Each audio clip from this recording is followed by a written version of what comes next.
Appris que ma mère avait rédigé un testament laissant tout à mon frère pour y gâter. Alors j'ai coupé les ponts et arrêté de la soutenir financièrement.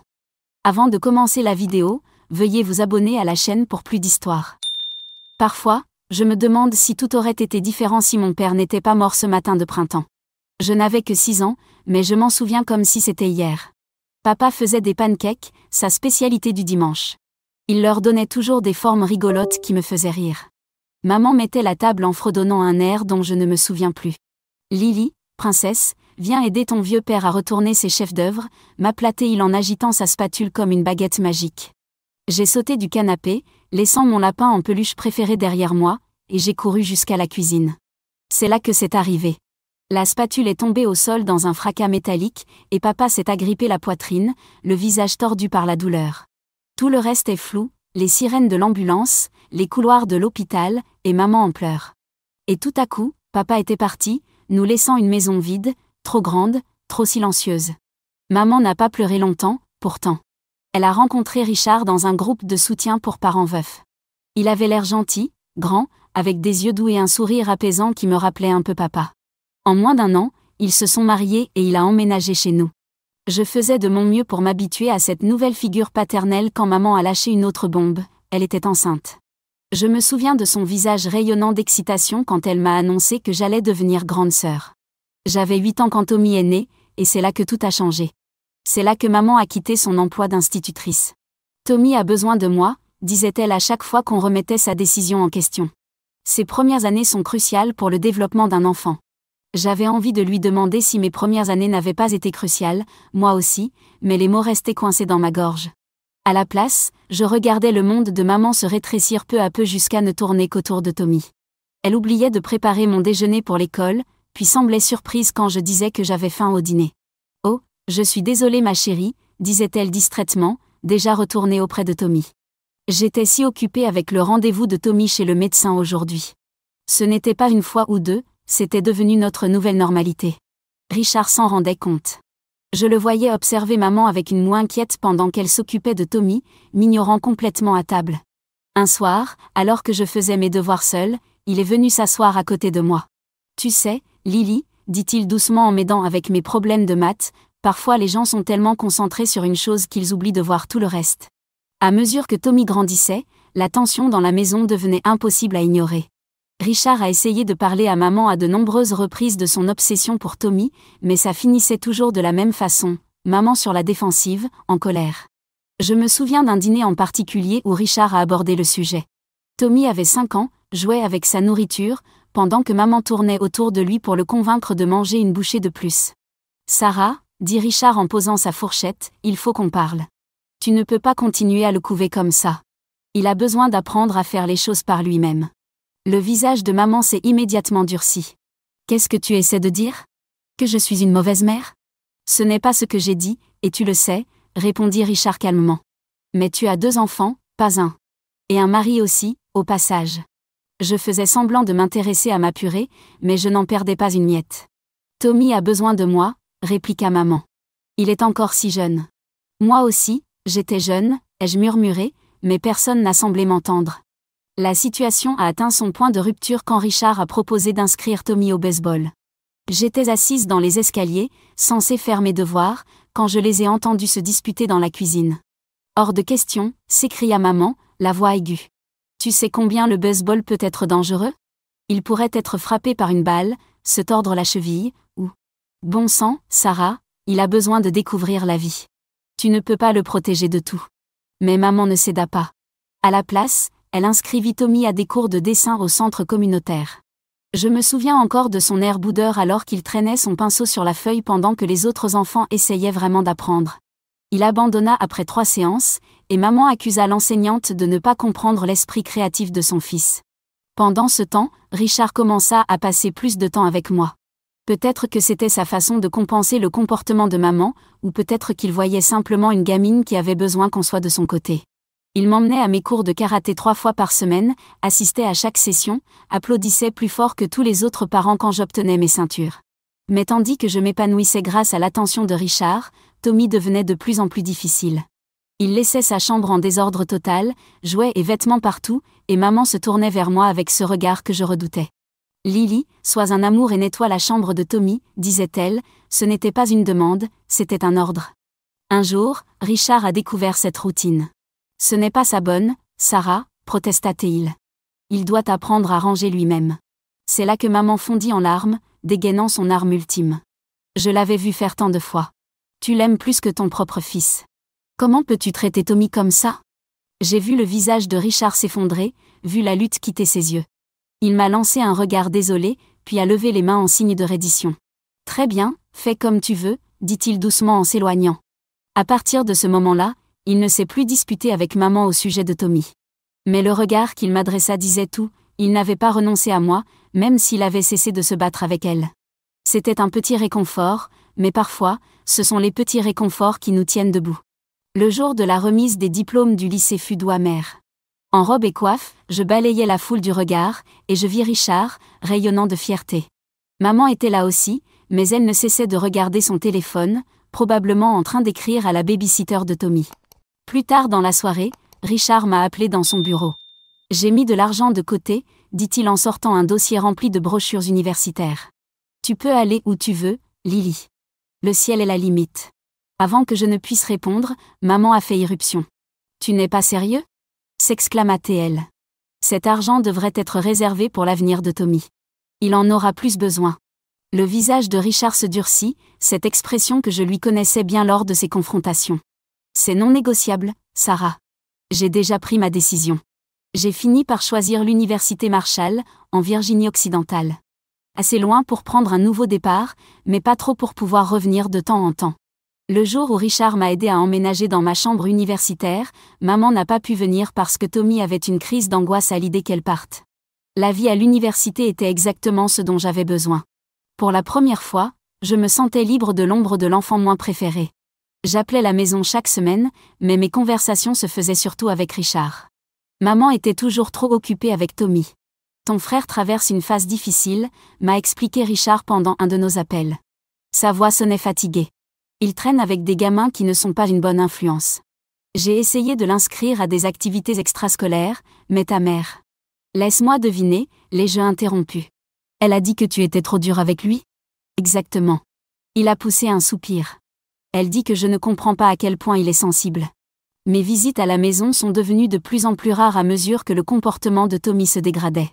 Quand je venais, il ne reconnaissait à peine ma présence, enfermé dans sa chambre avec ses jeux vidéo.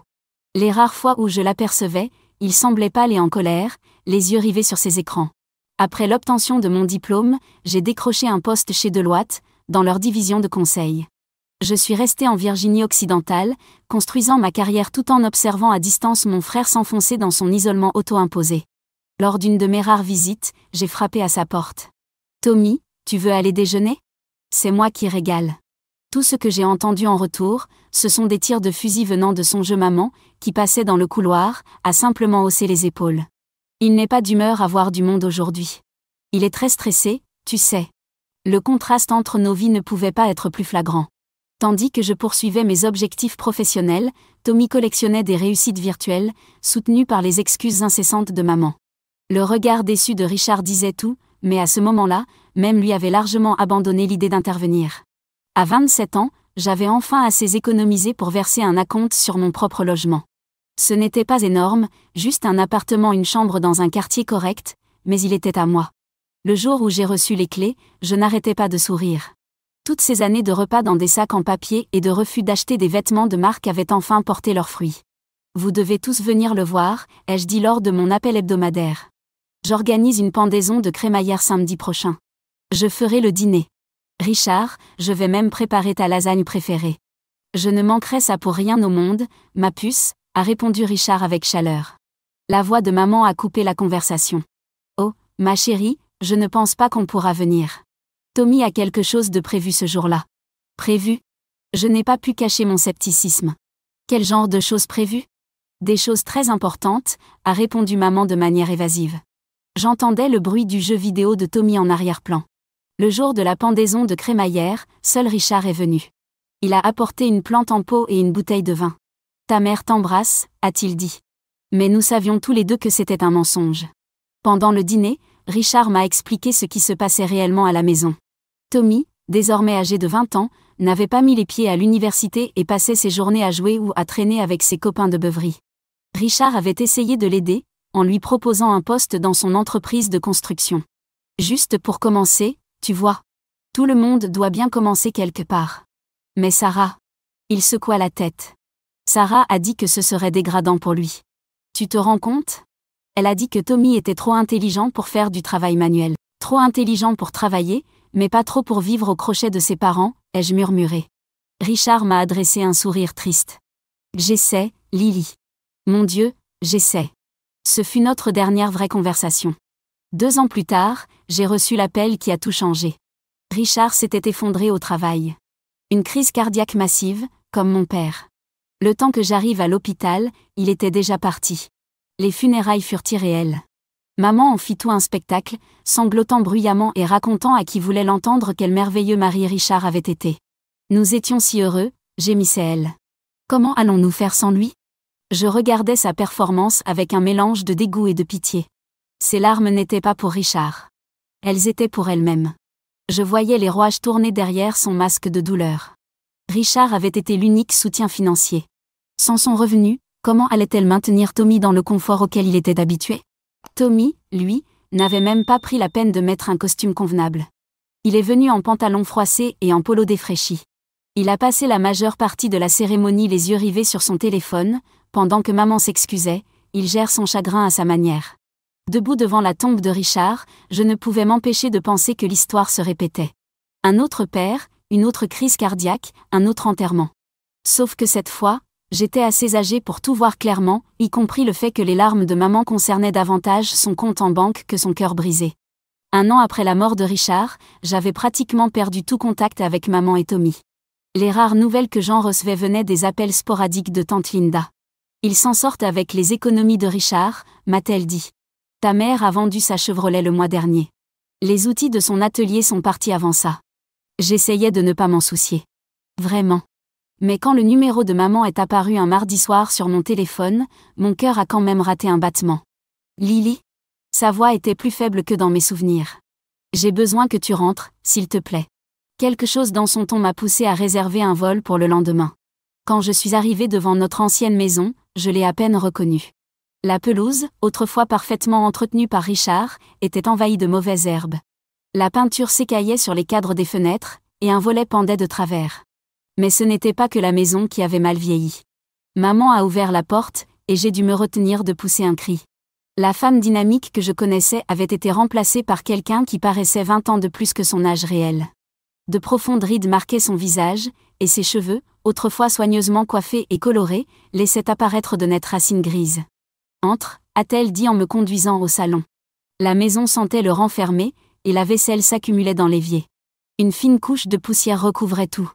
Cela venait de la femme qui me faisait relaver une assiette s'il restait une seule trace d'eau. Maman, qu'est-ce qui se passe? Je demandai en m'installant sur le canapé.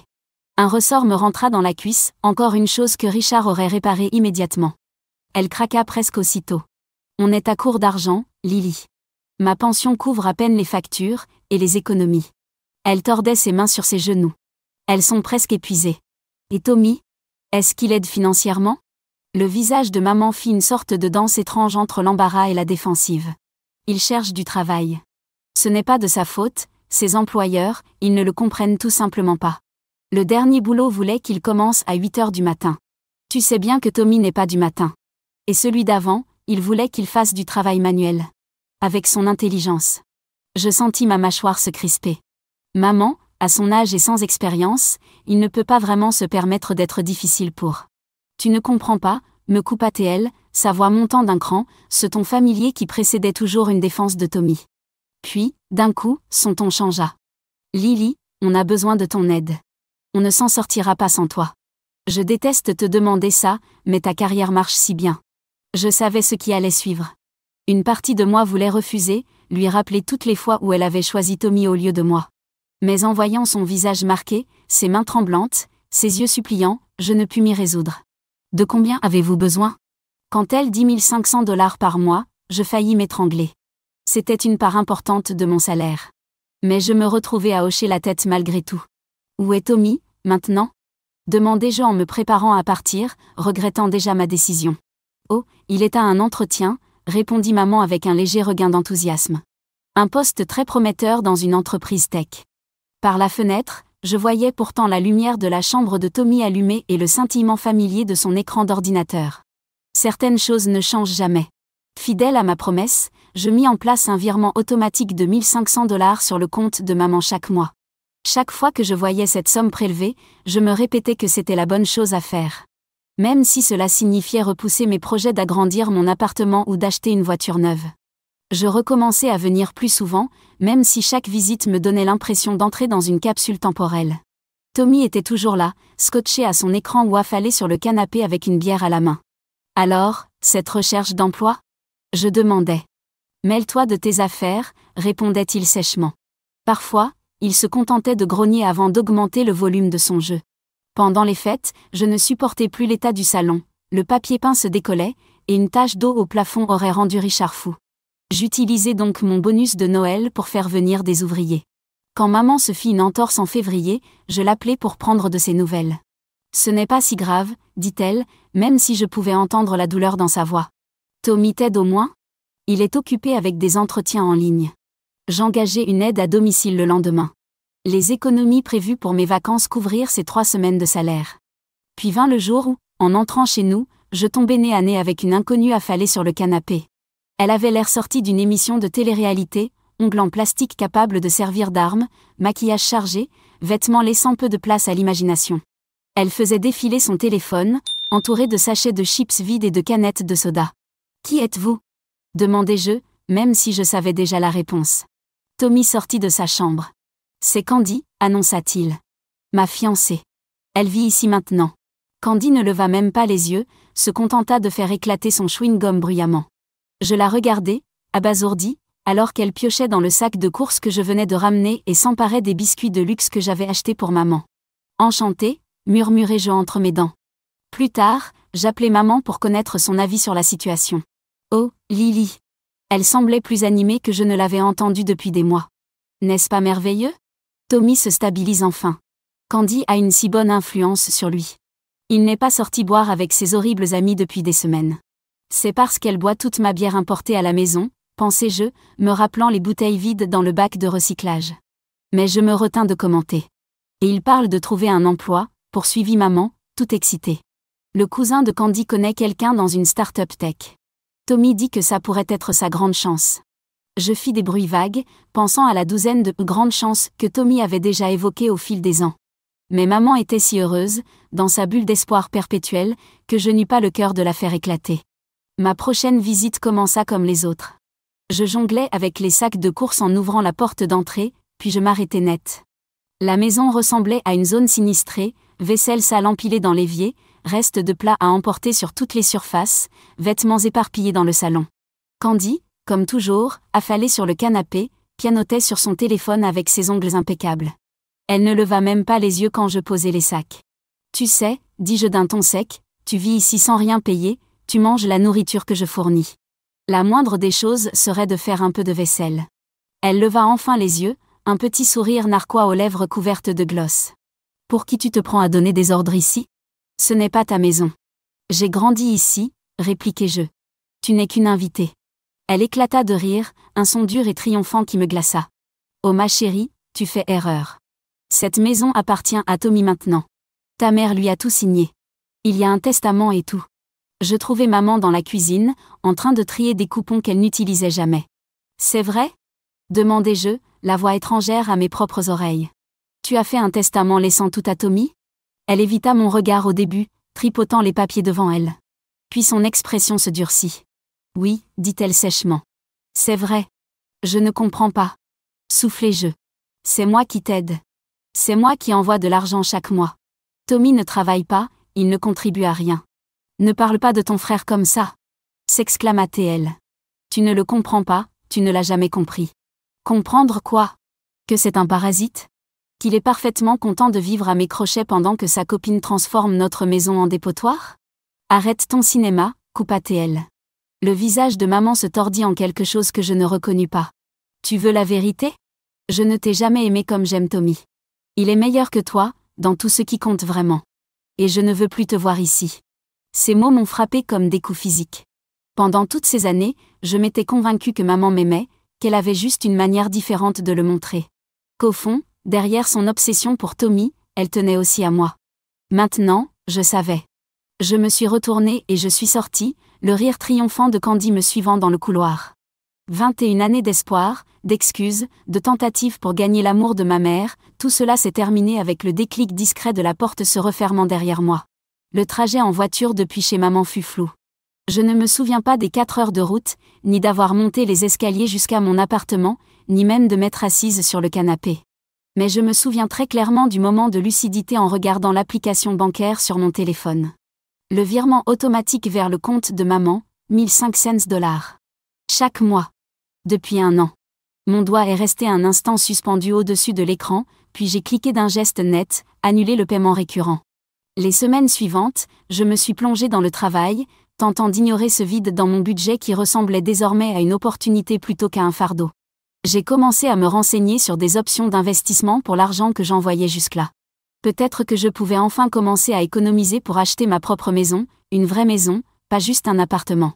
Puis, exactement 1 mois après ma dernière visite, maman a appelé. « L'argent n'est pas arrivé », dit-elle d'entrée, sans bonjour ni comment vas-tu. « Il doit y avoir une erreur à la banque. » « Il n'y a pas d'erreur », ai-je répondu, étonnée de la stabilité de ma voix.